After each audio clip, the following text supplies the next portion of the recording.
بسم اللہ الرحمن الرحیم الحمد للہ رب العالمین الصلاة والسلام علی سید الانبیاء والمرسلین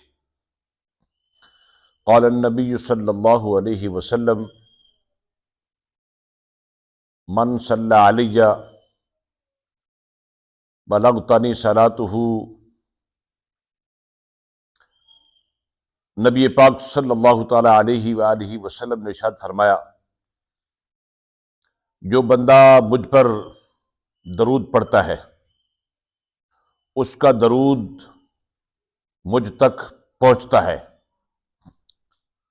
اور پھر فرمایا وصلیت علیہ وکتب لہ سوا ذالک عشر حسنات،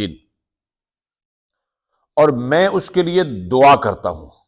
وصلیت علیہ، جو بندہ مجھ پر درود پڑھتا ہے اس کا درود مجھ تک پہنچتا ہے اور میں اس کے لیے دعا کرتا ہوں، اور اس کے علاوہ سوا ذالک عشر حسنات، اس کے علاوہ اس بندے کے لیے 10 نیکیاں لکھ دی جاتی ہیں۔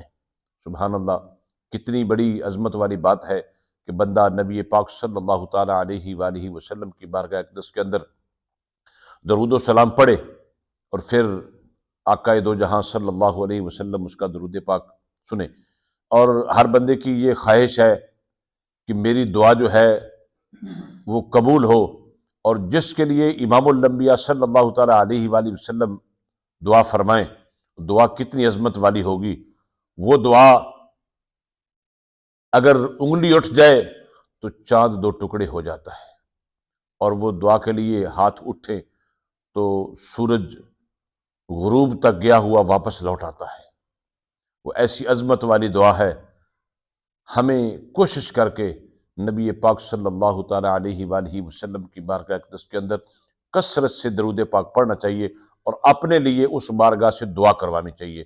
اور ہر بندے کی خواہش ہوتی ہے کہ اس کے لیے کوئی عظیم بندہ دعا کرے، ماں باپ دعا کریں، اس کا پیر صاحب دعا کرے، اس کے باپ دعا کرے، اس کا استاد اس کے لیے دعا کرے، لیکن وہ کتنا خوش قسمت ہوگا شخص جس کے لیے آقا دو جہاں دعا فرمائیں۔ اور وہ دعا کب فرمائیں گے؟ جب بندہ نبی پاک صلی اللہ تعالی علیہ وآلہ وسلم کی بارگاہ اقدس کے اندر درود و سلام پڑھے گا۔ اللہ رب العزت ہم سب کو کثرت سے درود پاک پڑھنے والا بنائے، آمین۔